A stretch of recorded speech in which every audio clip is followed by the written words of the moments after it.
साथियों नमस्कार। मिशन विद्यादान के डिजिटल प्लेटफॉर्म पर आपका एक बार फिर से स्वागत है। मित्रों, मैं हूं आपका साथी पवन गुदारा, इंग्लिश लेक्चरर राजस्थान से। मित्रों, बहुत सारे साथी है वो चिंतित है कि अभी एग्जाम अपना नज़दीक है। आरपीसी सीनियर टीचर यानी आरपीसी सेकंड ग्रेड का जो वरिष्ठ अध्यापक परीक्षा है वो बिल्कुल नज़दीक आ चुकी है और बहुत सारे साथी इस बात से चिंतित है कि इतना वाइड सिलेबस अब कम समय में किस प्रकार हो पाएगा। तो मित्रों, आज जो मैं आपके लिए प्लान लेके आया हूँ वो प्लान है मित्रों 30 डेज का स्टडी प्लान। अगर आप इस 30 डेज के स्टडी प्लान को बिल्कुल फॉलो करते हैं तो आपका एक महीने के अंदर यानी 30 डेज के अंदर सिलेबस कंप्लीट हो जाएगा वरिष्ठ अध्यापक जीके पेपर का यानी प्रथम पेपर का। तो मित्रों, ये सेशन है वो सभी के लिए समान रूप से उपयोगी है। जैसे जो कोई साथी है वो साल भर से प्रिपरेशन कर रहा है वरिष्ठ अध्यापक की, तो उनके रिवीजन करने के लिए 30 डेज के अंदर वो अपने पूरे सिलेबस को रिवीजन कर सकते हैं इस स्टडी प्लान के अकॉर्डिंग। और मित्रों, ये जो स्टडी प्लान मैंने बताया है, बताने वाला हूँ आगे, ये सारे के सारे ऐसी चीज़ें मैंने फॉलो की है तभी मैं ये चीज़ें आपके सामने लेकर आता हूँ। ये समान रूप से उपयोगी है, उन स्टूडेंट्स के लिए भी उपयोगी है जो काफ़ी समय से प्रिपरेशन कर रहे हैं और उसके साथ साथ में जो अभी फर्स्ट ग्रेड का एग्जाम देने के बाद जिनको लगता है कि अपन को पेपर देना चाहिए वरिष्ठ अध्यापक का, तो उनके भी कम समय बचा है। तो वो 30 डेज का स्टडी प्लान के अकॉर्डिंग आप इसको फॉलो करके अपना सिलेबस कंप्लीट कर सकते हैं। बस शर्त मित्रों इसकी यही है, क्योंकि वरिष्ठ अध्यापक परीक्षा का सिलेबस वैसे ही वाइड है। अगर आप लिमिटेड रिसोर्सेज रखोगे तभी ये आपके काम आएगा। यानी आपके पास कोई ऐसा सोर्स होना चाहिए, चाहे आपके पास कोई नोट्स हो या कोई गाइड हो, ठीक है। आप मल्टीपल सोर्सेज का यूज करोगे यानी एक ही टॉपिक आप अलग अलग चीज़ों से पढ़ोगे तब तो ये प्लान फेल हो जाएगा, ठीक है। तो जो आपके पास पहले से चीज़ें पढ़ते आ रहे हो उनको पढ़ना है इस स्टडी प्लान के अकॉर्डिंग, और इसके साथ साथ में आपको काम करना है कि नई चीज़ें अब नहीं पढ़नी है, पुराने जो सोर्सेज है वो पढ़ें। और एक स्पीड जो है ना, आपकी स्पीड थोड़ी पढ़ने की बढ़ानी पड़ेगी तभी अपना सिलेबस कंप्लीट होगा। तो इसमें मैंने सारी चीज़ें डाली है। जो कोई बड़े टॉपिक है उनको मैंने 2 दिन भी दिए हैं, ठीक है। तो शुरुआत करते हैं मित्रों इस सेशन को। तो इसमें सबसे पहले जब भी अपने प्रिपरेशन करते हैं तो हमारे को जो सिलेबस होता है ना वो ज्ञात होना आवश्यक है। तो वरिष्ठ अध्यापक परीक्षा के अंदर मित्रों 2 पेपर होते हैं। एक प्रथम पेपर होता है वो जीके का पेपर होता है, ठीक है। और सेकंड पेपर होता है सब्जेक्ट का, आपका जो भी सब्जेक्ट है वो होगा। तो जो फर्स्ट पेपर अपना होता है उसके अंदर 100 क्वेश्चन आते हैं, यानी 100 आपके प्रश्न आएंगे और 200 मार्क्स के 200 अंकों का पेपर होता है फर्स्ट पेपर, ठीक है। सेकंड पेपर के अंदर आपके 150 प्रश्न होंगे जो 300 नंबरों के होंगे। जो मेरिट बनेगी मित्रों वो बनेगी 500 नंबरों से टोटल मिला के, ठीक है। अब इसके अंदर क्या है कि फर्स्ट पेपर के अंदर जो अपने 40% वाला कोई रूल नहीं है, दोनों के अंदर यानी 500 का 40% आपको लेके आना पड़ेगा। दोनों पेपर के अंदर आपको 40% मिलाकर आएंगे तभी आप इस वैकेंसी के लिए एलिजिबल हो, ठीक है। यानी मिनिमम स्कोर है, इससे कम आ जाता है। यानी 500 का 40% करते हैं तो 200 नंबर होते हैं। 200 अंक आपके आएंगे तभी क्या है आप इस मिनिमम स्कोर को पार कर पाओगे और आगे अगर आप फिर मेरिट के अंदर आ सकते हो, आगे जितने भी आपके नंबर हो। लेकिन 200 से कम आ जाते हैं तो आपका किसी प्रकार का चाहे आपकी मेरिट कितनी डाउन रहे लेकिन 200 से कम है वो व्यक्ति अपात्र माना जाएगा। तो ठीक है, इसमें फर्स्ट पेपर के अंदर कोई 40% वाला रूल नहीं है, दोनों के अंदर है, ठीक है। तो ये चीज़ें हैं। अब अपना जो सिलेबस आपने प्रिंट कर रखा हुआ जीके का, जीके जो फर्स्ट पेपर अपना, तो उसमें मेजर जो यूनिट है मित्रों वो 4 यूनिट है। 4 यूनिट के अंदर आगे सब पार्ट्स बांटे गए हैं।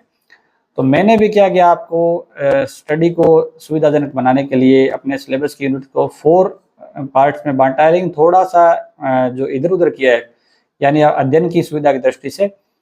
तो शुरुआत करते हैं मित्रों अपने इस सेशन की। फर्स्ट जो अपना डे होगा उसे शुरुआत करते हैं। उससे पहले मैं कहना चाहूँगा कि जो अपने ये स्टडी प्लान बना रहे हैं, बता रहे हैं आपको, स्टडी प्लान में जो डेली टाइम आपको लगभग कितना पढ़ना पड़ेगा, तो मित्रों कम से कम बता रहा हूँ मैं आपको 5 से 6 घंटे आपको निकालने पड़ेंगे फर्स्ट पेपर के लिए डेली, तभी आप 30 डेज के अंदर अपना सिलेबस कंप्लीट कर पाओगे, ठीक है। तो अब अपन देखते हैं जो मैंने यूनिट आपको बताई है 4 यूनिट मैंने बांटी है वो किस प्रकार से है। तो मित्रों जो फर्स्ट यूनिट है वो ज्योग्राफी की है। ज्योग्राफी के अंदर मैंने राजस्थान की जो ज्योग्राफी है वो डाली है, वर्ल्ड की ज्योग्राफी अपने है वो डाली है, इंडिया की ज्योग्राफी है वो डाली है, और इंडियन इकोनॉमी जो भारतीय अर्थव्यवस्था है वो डाली है, ठीक है। तो पहली यूनिट तो अपनी ये है। इसके बाद में दूसरी यूनिट है मित्रों राजस्थान की हिस्ट्री, और उसके साथ साथ हिस्ट्री के टॉपिक जब खत्म हो जाएंगे तो अपने इंडियन पॉलिटी चलेगी। थर्ड यूनिट है वो राजस्थान की कल्चर है, ठीक है, राजस्थान की संस्कृति है, राजस्थान की राजनीति जो राज्य व्यवस्था है वो है, पॉलिटी है और साइकोलॉजी है, ठीक है, शैक्षिक मनोविज्ञान है ये। तो इसका फंडा मित्रों यही है कि जब एक खत्म हो जाएगी, जब राजस्थान की ज्योग्राफी खत्म होगी, उसके बाद वर्ल्ड की ज्योग्राफी चलेगी, उसके बाद इंडिया की चलेगी, उसके बाद इंडियन इकोनॉमी चलेगी, ठीक है, और उसके बाद राजस्थान हिस्ट्री इसके साथ साथ चलती रहेगी और खत्म होते ही इंडियन पॉलिटी आ जाएगी। और 4 नंबर पे है अपना करंट अफेयर। करंट अफेयर में मित्रों आपको डेली 30 मिनट्स देने हैं, ठीक है। तो शुरुआत करते हैं मित्रों अपने डे फर्स्ट से भी किस प्रकार से अपन को तैयारी करनी है, ठीक है। और कई ऐसे नए स्टूडेंट होते हैं उनको पता नहीं होता भी अपन को कहाँ से पढ़ना चालू करना है, तो वो सारी की सारी चीजें आज देखेंगे। फर्स्ट जो डे है अपना उसमें क्या पढ़ना है मित्रों, ज्योग्राफी की यूनिट थी, उसमें भौतिक विशेषताएं, जो राजस्थान की ज्योग्राफी अपने स्टार्ट की है उसमें राजस्थान के भौतिक प्रदेश वगैरह वो पढ़ना है, बड़ा टॉपिक है। उसके बाद हिस्ट्री में सबसे पहले जो अपने 4 सभ्यताएं हैं वो पढ़नी है पहले दिन, और राजस्थान के कल्चर के अंदर लोक देवता और देवियां हैं वो पढ़नी है। उसके बाद करंट अफेयर आपको डेली 30 मिनट निकालने हैं। करंट अफेयर में आप चाहे मंथली चीजें पढ़ रहे हो या अभी एग्जाम जब आपका नजदीक हो ना, तब आप जो अपने वार्षिकी होती है, जो स्पेशल आपके सेकंड ग्रेड से संबंधित बुक्स आएगी वो पढ़ें आप डेली 30 मिनट, ठीक है। अगर आपके पास टाइम बचता है तो ज्यादा भी पढ़ सकते हैं, लेकिन 30 मिनट आपको मिनिमम देना है करंट अफेयर को। अब डे 2 पर आते हैं। दूसरे दिन आपको मित्रों राजस्थान की ज्योग्राफी के अंदर भौतिक विशेषताएं दोबारा पढ़ना है, क्योंकि बड़ा टॉपिक है, तो 2 दिन मैंने इसको दिए हैं। फिर हिस्ट्री के अंदर आपको गुर्जर प्रतिहार वंश पढ़ना है, और कल्चर के अंदर राजस्थान के संत पढ़ने हैं, और ये डेली आपका 30 मिनट चलेगा। 3 नंबर जो डे है आपका, तीसरे दिन में आपको राजस्थान की जलवायु पढ़नी है, अजमेर के चौहान पढ़ने हैं, और हिस्ट्री के अंदर कल्चर के अंदर राजस्थान के मंदिर किले महल पढ़ने हैं, और ये चलता रहेगा आपका करंट जी के। चौथे दिन आप ज्योग्राफी में राजस्थान के अपवाह तंत्र पढ़ना है, हिस्ट्री में आपको दिल्ली सल्तनत के साथ संबंध पढ़ने हैं, और कल्चर के अंदर राजस्थान की चित्रकला पढ़नी है, ठीक है। और 30 मिनट आपको डेली करंट अफेयर पढ़ना है। इसमें मित्रों आपने पहले से कोई चीजें पढ़ रहे हो तो उसमें अगर आपने अंडरलाइन भी कर रखी है ना, तो अंडरलाइन वाले पोर्शन को थोड़ा आपको ज्यादा जल्दी जल्दी पढ़ना है, ठीक है। तो इसमें एक चीज आप ये भी नोटिस करें कि कई टॉपिक अगर आपको अगर ज्यादा बड़े लगते हैं तो उस पर आप टाइम ज्यादा दे सकते हो, क्योंकि लास्ट में 2-4 दिन में आपको ऐसे एडजस्ट भी आप खुद भी कर सकते हो। लास्ट में 2 ऐसी यूनिट है जो स्टार्टिंग वाली जो खत्म भी हो जाएगी, ठीक है। तो अगर 30 का अगर आप 35 दिन लगा रहे हो तो भी कोई दिक्कत नहीं है, तो वो थोड़ा सा आप अपने हिसाब से एडजस्ट कर सकते हैं। लेकिन ऐसा जरूर करें कि शुरुआत में चलो आपकी स्पीड नहीं बढ़ रही है, लेकिन जब पढ़ने की पूरी आदत डल जाए तो स्पीड तो आपको बनानी पड़ेगी, क्योंकि कम समय बचा है मित्रों। और कम समय में अगर बार बार कभी भी आप इस सेशन को वॉच कर रहे हैं, मतलब आप शुरुआत अगर ऐसे पढ़ने से कर रहे हैं तो भी बहुत अच्छी बात है ये, क्योंकि इसमें पढ़ना आप सीख जाते हैं। एक साथ साथ में जो चीजें चलती रहती है ना, तो उसमें क्या है, ऐसे लगता है कि अपना सिलेबस सारा हो रहा है। आप एक सब्जेक्ट को लेकर बैठे रहे तो फिर दूसरे सब्जेक्ट छूट जाते हैं। तो ये मतलब पढ़ने का तरीका है कंपटीशन का, कि आपको जो सिलेबस में आपके सब्जेक्ट है उनको साथ साथ में अपन को लेकर चलना चाहिए, ठीक है। इसमें मैं ये भी नहीं कहूँगा कि आप जीके के साथ अपना जो सब्जेक्ट है ना वो छोड़ दो, सब्जेक्ट भी आपको नहीं छोड़ना है, इसके साथ साथ आपका सब्जेक्ट है वो भी निरंतर आपके साथ चलता रहना चाहिए। अब अपने आगे देखते हैं डे 5 के अंदर। उससे पहले मैं आपको कहना चाहूँगा कि अगर आप स्कूल लेक्चरर इंग्लिश की प्रिपरेशन कर रहे हैं, आरपीएससी सेकंड ग्रेड इंग्लिश की प्रिपरेशन कर रहे हैं, फर्स्ट ग्रेड के जो फर्स्ट पेपर इंग्लिश की तैयारी आपको करनी है, ठीक है, और रीट मेंस की प्रिपरेशन कर रहे हैं आप, तो इंग्लिश सब्जेक्ट के साथी है वो टेलीग्राम चैनल मिशन विद्यादान अवश्य ज्वाइन करें। ज्वाइन नहीं करें तो एक बार विजिट अवश्य करें इस चैनल को, बहुत सारे आपको हेल्पफुल चीज़ें वहाँ पे मिल जाएगी। फाइल सेक्शन में जाए, खूब सारे नोट्स मिल जाएंगे। तो इसी वीडियो के डिस्क्रिप्शन में आपको लिंक मिल जाएगा मिशन विद्यादान टेलीग्राम का, वो ज्वाइन करें, ठीक है। ज्वाइन नहीं करें तो एक बार वहाँ से नोट्स है वो तो डाउनलोड करें, और एक बार और जो अन्य साथी अन्य सब्जेक्ट के साथी है, अगर आप चाहते हैं कि प्रत्येक जो वैकेंसी है उसका टाइम टू टाइम हमें अपडेट मिलता रहे, तो आप भी इस जो मिशन विद्यादान टेलीग्राम है उसको ज्वाइन कर सकते हैं, ठीक है। तो नेक्स्ट 5वां दिन जो अपना है उसमें ज्योग्राफी में आपको राजस्थान की वनस्पति को करना है, ठीक है। हिस्ट्री के अंदर गुर्जर प्रतिहार चौहान दिल्ली सल्तनत आपको ये करना है, क्योंकि ये अपने पीछे कर चुके हैं, ठीक है। ये दिल्ली सल्तनत तक अपने कर लिए थे ना, तो इसको आज अगले दिन जो 5वां दिन इसमें आपको दोबारा रिवीजन करना है इनका, या कोई पोर्शन आपका रह जाता है तो वो सेट करना है। उसके बाद कल्चर के अंदर आपको राजस्थान के मेले और त्यौहार करने हैं, और करंट आपको डेली पढ़ना ही पढ़ना है। छठे दिन आपको राजस्थान की कृषि करनी है, हिस्ट्री के अंदर आपको सांगा प्रताप और राज सिंह करना है। महाराणा प्रताप और महाराणा सांगा और मेवाड़ के राज सिंह आपके सिलेबस में तीनों पढ़ने हैं। कल्चर में आपको राजस्थान की वेशभूषा है वो पढ़नी है, और करंट अफेयर आपको निरंतर पढ़ना है। 7 नंबर में जो दिन है आपका 7वां दिन, उसमें राजस्थान का पशुधन और डेयरी विकास है वो टॉपिक पढ़ना है। हिस्ट्री के अंदर आपको जो आमेर का मान सिंह है, मारवाड़ का चंद्रसेन है, बीकानेर का राय सिंह है वो पढ़ना है। कल्चर के अंदर आपको लोक संगीत और नृत्य पढ़ना है। करंट के अंदर आपको डेली 30 मिनट्स जो आपको देने हैं। इसके साथ साथ मित्रों मैं कहना चाहूँगा कि जैसे अपन को पता है अभी पेपर तो टफ आएगा, तो अभी 2 महीनों के लिए अपन इतना वाइड सिलेबस है, इसमें आप बड़े जो सोर्स है जैसे साहित्य अकादमी की पुस्तकें होती है, तो अब तो देखो 2 महीने टाइम अगर बचा है ना, तब तो वो काम की नहीं है। वो तो काम की तभी होती है जब शुरुआत से आप प्रिपरेशन कर रहे हैं, 1 साल पढ़ा है तभी काम की है। तो अब तो जैसा भी पेपर आए, लेकिन अपन को तो सिलेबस एक बार नज़रों से निकालना पड़ेगा, तो लिमिटेड रिसोर्सेज आप यूज करें। नेक्स्ट 8वें दिन अपन को करना है ज्योग्राफी जो राजस्थान की, उसमें राजस्थान की जनसंख्या करनी है। राजस्थान की जनसंख्या बहुत इंपॉर्टेंट टॉपिक है मित्रों, इसको बहुत अच्छे तरीके से हैंडल करना है। हिस्ट्री के अंदर आपको 1857 की क्रांति करनी है, और कल्चर के अंदर भाषा और साहित्य करना है। करंट अपना चलता रहेगा। 9वें दिन आपको राजस्थान की ज्योग्राफी में राजस्थान की जनसंख्या दोबारा रिपीट करनी है, जो कुछ चीजें बच जाती है। 2 दिन मिले आपको, इस बड़ा टॉपिक है।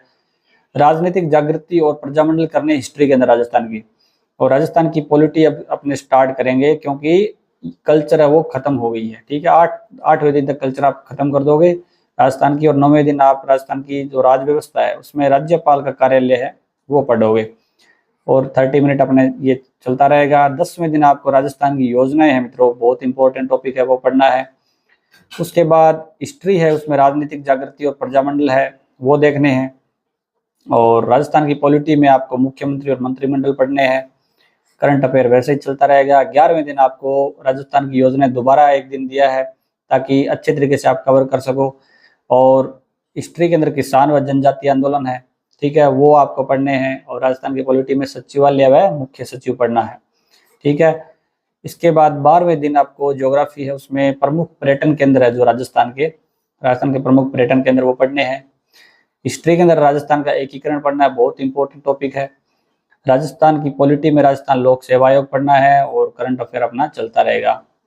13 जो अपना 13वां दिन है, उसमें राजस्थान का बजट पढ़ना है। बहुत प्रश्न आते हैं बजट से। राजस्थान का बजट है, उसके बाद हिस्ट्री में राजस्थान का एकीकरण है, और राजस्थान की पॉलिटी में राज्य मानवाधिकार आयोग है। ओके, करंट वैसे चलेगा। 14वें दिन आपको ज्योग्राफी में राजस्थान का बजट दोबारा एक दिन एक्स्ट्रा दिया है। पंचायती राज संगठन आपको राजस्थान की राज्य व्यवस्था पढ़ना है, ठीक है। अब आपको क्या करना है, जैसे 13वें दिन आपकी राजस्थान की हिस्ट्री खत्म हो जाती है, ठीक है, इसलिए आपको भी 14वें दिन दो टॉपिक पढ़ने राजस्थान की पॉलिटी के, पंचायती राज संगठन और राजस्थान की विधानसभा, ठीक है। करंट अफेयर वैसे ही चलता रहेगा। 15वें दिन आपको ज्योग्राफी राजस्थान की तो खत्म होगी, ठीक है, राजस्थान की यहाँ तक, राजस्थान के बजट तक खत्म हो गया। अब आपको जो वर्ल्ड की ज्योग्राफी वो स्टार्ट करनी है, इसमें महाद्वीप और महासागर टॉपिक है, बहुत इंपॉर्टेंट टॉपिक है वो पढ़ना है। और इंडिया की पॉलिटी स्टार्ट हो गई, अब संवैधानिक इतिहास है उसके बारे में पढ़ना है। और साइकोलॉजी भी स्टार्ट होगी 15वें दिन, उसमें शैक्षिक मनोविज्ञान जो फर्स्ट यूनिट है वो पढ़नी है, ठीक है। करंट अफेयर आपका चलता रहेगा। 16वें दिन आपको ज्योग्राफी में महाद्वीप महासागर दोबारा दिए हैं, क्योंकि बड़ा टॉपिक है ये। इसके बाद इंडिया पॉलिटी में भारत का जो संवैधानिक इतिहास, उसके साथ साथ उसमें 1919 और 1935 का अधिनियम है, ठीक है। तो इसमें भी आपको 2 दिन मिल जाएंगे, चाहे आप इसके साथ ही कर लो 15वें दिन, या आप 15वें और 16वें दिन साथ साथ में करते रहो।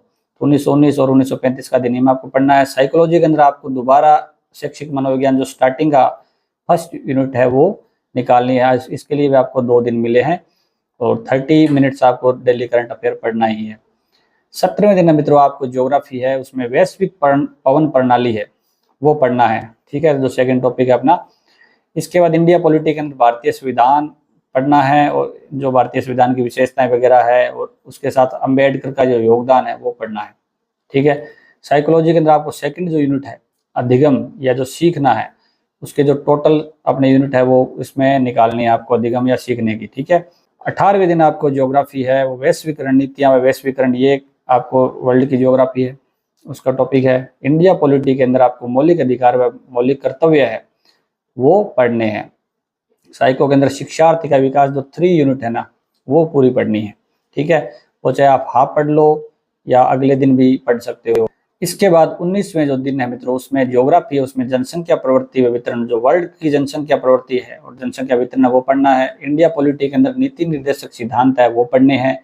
साइको के अंदर मित्रों व्यक्तित्व अपने इसमें 4 नंबर आपकी जो यूनिट है वो आ जाएगी, तो वो आपको पढ़ना है। ठीक है, 30 मिनट आपको करंट है वो पढ़ना है। 20वें दिन मित्रों आपको ज्योग्राफी, देखो वर्ल्ड की खत्म हो गई, अब हमें इंडिया की जो ज्योग्राफी है उसकी ओर जाना है। उसमें भारत भौतिक विशेषता यानी जो भारत के भौतिक प्रदेश है वो पढ़ने हैं। इंडिया पॉलिटी में राष्ट्रपति और प्रधानमंत्री पढ़ना है। साइको के अंदर जो अपनी 4 नंबर यूनिट थी व्यक्तित्व, वो दोबारा उसको 1 दिन और मिला आपको, ये चलता रहेगा। इसके बाद 21वें दिन मित्रों आपको ज्योग्राफी में जो इंडिया की ज्योग्राफी चल रही थी उसमें भारत की भौतिक विशेषताएं दोबारा पढ़नी है, क्योंकि बड़ा टॉपिक है ये, इसलिए 2 दिन मिले हैं। इंडिया पॉलिटी के अंदर आपको राजनीतिक दल और दबाव समूह वाला जो टॉपिक है वो पढ़ना है। साइको के अंदर बुद्धि और रचनात्मकता जो अपने 5 नंबर यूनिट है ना, वो पढ़नी है और डेली ये चलता रहेगा। इसके बाद 22वें दिन आपको ज्योग्राफी में मानसून प्रणाली है मित्रों, वो पढ़नी है इंडिया की। और इंडिया पॉलिटी के अंदर आपको भारत की विदेश नीति पढ़नी है। साइको के अंदर दोबारा वही बुद्धि और रचनात्मकता जो 5 नंबर यूनिट है वो चल रही है वो पढ़नी है। करंट के अंदर आपको डेली 30 मिनट देने ही देने हैं। 23 वाला जो डे है 23वां दिन, उसमें ज्योग्राफी में भारत का अपवाह तंत्र है वो पढ़ना है। और इंडिया पॉलिटी के अंदर आपको संयुक्त राष्ट्र संघ है वो पढ़ना है। साइको के अंदर मित्रों आपको प्रेरणा जो टॉपिक है अपना 6 नंबर जो यूनिट है वो पढ़नी है। ठीक है, 6 नंबर यूनिट है प्रेरणा, वो आपको पढ़ना है, छोटे से अपना मोटिवेशन टॉपिक है। इसके बाद 24वां जो दिन है उसमें आपको ज्योग्राफी के अंदर भारत के वन पढ़ने हैं। और इंडिया पॉलिटी के अंदर आपको अंतरराष्ट्रीय राजनीति पढ़नी है पॉलिटी के अंदर जो। और साइको के अंदर आपको व्यक्तिगत विभिन्नताएं हैं वो टॉपिक पढ़ना है, 7 नंबर जो टॉपिक अपना रहेगा। ठीक है, 25वें दिन मित्रों आपको जो ज्योग्राफी के अंदर ऊर्जा संसाधन है भारत के वो पढ़ना है। हिस्ट्री के साथ साथ इसके अंदर जो पॉलिटी थी वो कंप्लीट हो गई है। इसके लिए यहाँ पे अब हिस्ट्री दोबारा आप रिवीजन कर सकते हैं, या जो बचे हुए टॉपिक है वो आप अपने हिसाब से निकाल सकते हैं। ठीक है, तो ये यहाँ पे इंडिया पॉलिटी है वो खत्म हो गई थी, इसलिए अपने यहाँ वापस इसके साथ जो हिस्ट्री था वो शुरुआत कर दी है। और साइको अभी भी चल रही है, व्यक्तिगत विभिन्नताएं जो टॉपिक था अपना, तो इसके भी आपको 2 दिन मिले हैं, तो ये भी आप करेंगे। और करंट अफेयर अपना चलता रहेगा। ठीक है, इसके बाद 26वें दिन मित्रों आपको इंडियन इकोनॉमी स्टार्ट करनी है। जैसे पीछे अपने पूरी की पूरी ज्योग्राफी थी ना वो कंप्लीट हो गई है 25वें दिन तक, तो 26वें दिन में आपको अब क्या स्टार्ट करना है, इंडियन इकोनॉमी जो इसके साथ अपने सेट की थी शुरुआत के अंदर, तो भारत की कृषि जो टॉपिक है वो पढ़ना है। हिस्ट्री में रिविजन चल रहा है, अगर रिविजन करना चाहते हैं तो रिविजन करें, नहीं तो जो बाकी बचे हुए टॉपिक वो पढ़ें। साइको के अंदर मित्रों आपको अगला जो यूनिट है 8 नंबर विकास और शिक्षा निहितार्थ वो पढ़ना है। करंट अफेयर साथ साथ में चलते रहने देना है। 27वें दिन मित्रों आपको क्या करना है, साइको भी आपकी कंप्लीट हो गई है, हिस्ट्री रिवीजन चल ही रहा है, तो इस साइको का आप रिवीजन कर सकते हैं। टोटल 8 की 8 यूनिट आपने कर ली है, अच्छे तरीके से 2-2 दिन दिए सबको। ठीक है, हिस्ट्री में रिवीजन चलाते रहो। और इंडियन इकोनॉमी के अंदर जो अपना टॉपिक है उद्योग व सेवा क्षेत्र उसको करना है। और करंट अफेयर आपके हिसाब से चाहे आप डेली पढ़ो चाहे 2-4 दिनों से पढ़ो, वो आप पे डिपेंड करता है। 28वें दिन आपको इंडियन इकोनॉमी के अंदर उद्योग व सेवा क्षेत्र को दूसरा दिन भी देना है, और ये अपने रिवीजन चलता रहेगा। ठीक है, 29वें दिन मित्रों आपको इंडियन इकोनॉमी के अंदर भारत विदेश व्यापार टॉपिक है वो करना है, इधर आपको रिवीजन सेट करना है। अब आप ऐसे भी कर सकते हैं, जैसे आपको जहाँ पे भी एक खत्म हुई, जैसे 28वें दिन खत्म होगी कंप्लीट होगी 27वें दिन, तो 27वें दिन से आप उद्योग सेवा केंद्र से अगला वाला टॉपिक है वो पढ़कर आप 28-29 दिन में भी कंप्लीट कर सकते हैं, तो वो आप पे डिपेंड करता है।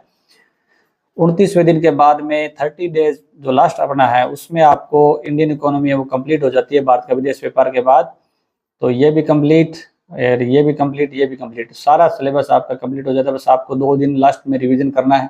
ठीक है, फटाफट जो आपने अंडरलाइन कर रखी है वो। तो मित्रों ये जो अपना था 30 डेज का प्लान, इसको आप स्क्रीनशॉट लेकर आप इसको फॉलो करें। आपके पास सिलेबस तो है ही, तो सिलेबस में आप जिस दिन फर्स्ट डे का कंप्लीट कर ले तो उसमें सिलेबस में आप टिक कर लें। ठीक है, इसको तरीका क्या है इसको अप्लाई करने का, कि इसका आप स्क्रीनशॉट लें। ठीक है, और यहाँ पे जब भी आप अपना सिलेबस कंप्लीट करते हैं डे फर्स्ट का, तो डे फर्स्ट का आप आपके पास जो ऑफिशियल सिलेबस है उसके अंदर तो टिक कर दें उस टॉपिक को। फिर आपको देखा जैसे जैसे आप टिक करते जाओगे वैसे वैसे आपका कॉन्फिडेंस भी बढ़ता जाएगा। तो शुरुआत में शुरुआत में 2-3 दिन प्रॉब्लम हो सकती है, लेकिन फिर भी प्रॉब्लम को सहन करते हुए आपको बस निरंतर पढ़ते जाना है, क्योंकि टाइम अपने पास कम है। तो ये चीज़ें मित्रों लगातार अगर मान लो 2 महीने एग्जाम के लिए बचे हैं, तो आप क्या करें, इसको 2 बार अगर इस टाइम टेबल को फॉलो कर लेते हैं, लगातार इसको पढ़ते रहते हैं, तो आपकी जो चीज़ें हैं फैक्ट्स है वो अंगुलियों पे हो जाएंगे। इसके साथ ही मित्रों, आपको अगर ये सेशन अच्छा लगा है, आपको लगा है कि स्टडी प्लान बहुत अच्छा है और हम कम समय में चीज़ें पढ़ सकते हैं, तो सेशन को लाइक अवश्य कीजिएगा। साथ साथ में अगर आपके पास व्हाट्सअप और टेलीग्राम ग्रुप है आरपीएससी सेकंड ग्रेड से संबंधित, तो उसमें आप शेयर भी अवश्य कीजिएगा। नहीं तो आप कम से कम अपने जो अच्छे फ्रेंड है उनको शेयर अवश्य करें, ताकि उनका भला हो जाए और कम समय में वो सिलेबस पूर्ण कर ले। इसके साथ साथ में मित्रों, मेरा भी सेकंड ग्रेड के अंदर सिलेक्शन हो चुका है, तो किस प्रकार अपन को पेपर अटेम्प्ट रखनी चाहिए, किस प्रकार से हमें नेगेटिव मार्किंग से बचना चाहिए, एडमिट कार्ड के बाद क्या क्या सावधानियां रखनी चाहिए, वो सारी की सारी चीज़ें अपन डिस्कस करेंगे एग्जाम के नज़दीक में। तो अगर आप चैनल को सब्सक्राइब करते हैं और बेल आइकन दबाते हैं, तो बिल्कुल आरपीएससी सेकंड ग्रेड से संबंधित जो भी टॉपिक जो डालूंगा मैं आपके यूट्यूब पे, तो आपके पास नोटिफिकेशन चला जाएगा। तो आप बिल्कुल सब्सक्राइब करें अगर आपने चैनल पर फर्स्ट बार विजिट किया है। इसके साथ साथ मित्रों एक प्यारा सा कमेंट है वो जरूर करके जाएं और अपनी राय जरूर रखें इस स्टडी प्लान के बारे में। साथ साथ में अगर जो साथी ऐसे चाहता है कि मुझे सिलेबस पूरा करना है और मैं कर दूंगा, ठीक है, मैं ये सिलेबस को फॉलो करूंगा या करूंगी, तो आप एक कमेंट लिखें आई विल मेक इट, ताकि मुझे पता चले कि कौन कौन है जो इस सिलेबस को फॉलो करके अपना सिलेबस पूरा करेगा। ठीक है, तो आई विल मेक इट है उसको आप लिखें कमेंट के अंदर, ताकि मुझे पता चले भी किस किस के ये यूजफुल सिलेबस है। ठीक है, और पूरा कर लो तभी भी आप कमेंट करके बताना, ताकि लोग बहुत सारे कमेंट पढ़ते हैं तो उससे लोग मोटिवेट होते हैं, भी दूसरे साथी जब सिलेबस कर पाते हैं तो हम क्यों नहीं कर पाएंगे। ठीक है, तो मित्रों लगातार मेहनत करते रहनी है, मेहनत का फल आपको अवश्य मिलेगा। ठीक है, best of luck, thank you. और जो मिशन विद्यादान टेलीग्राम पर जाना आपको भूलना नहीं है, वो मैंने कमेंट के अंदर डाल दिया है। उसके साथ साथ जो बुक्स वगैरह मैंने आरपीएससी सेकंड ग्रेड की काफ़ी बता रखी है, उसका लिंक भी मैंने डिस्क्रिप्शन में डाल दिया है। तो एक बार पुनः मित्रों आपका धन्यवाद, best of luck, thank you.